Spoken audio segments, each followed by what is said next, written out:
Bonsoir, le flash de ce mardi.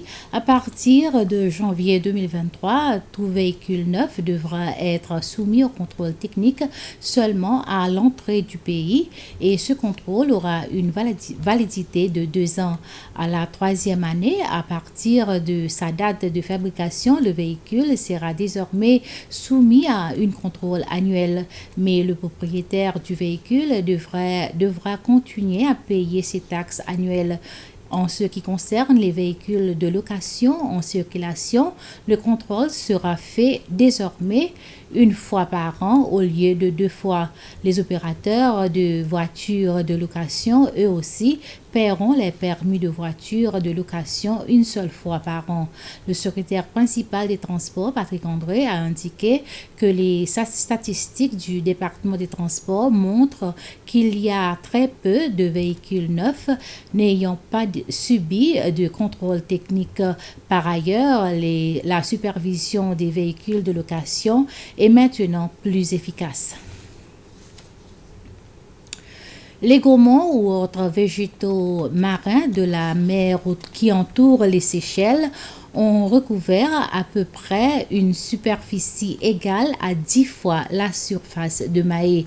Plus important encore, on signale qu'en un an, les gourmands peuvent garder un niveau de carbone que tout le véhicule des Seychelles pourrait dégager dans l'air en 770 ans.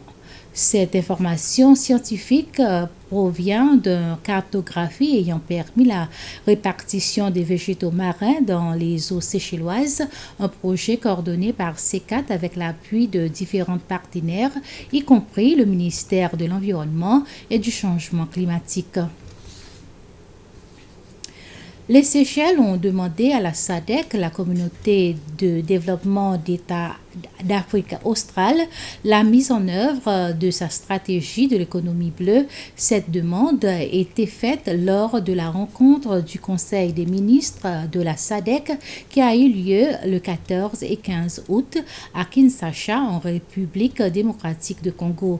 La délégation séchelloise était conduite par l'ambassadeur Conrad Médéric et comprenait le directeur des affaires régionales Christian Faure et le troisième secrétaire Jean-Philippe Banane. Cette rencontre est essentiellement penchée sur le sujet relatif à l'évolution du projet intégration régionale en raison de l'incertitude actuelle au niveau mondial. Cette rencontre a précédé la rencontre du sommet des chefs d'État et de gouvernement qui tiendra demain et après-demain, un sommet auquel le président Wiveram Kalawan prendra part.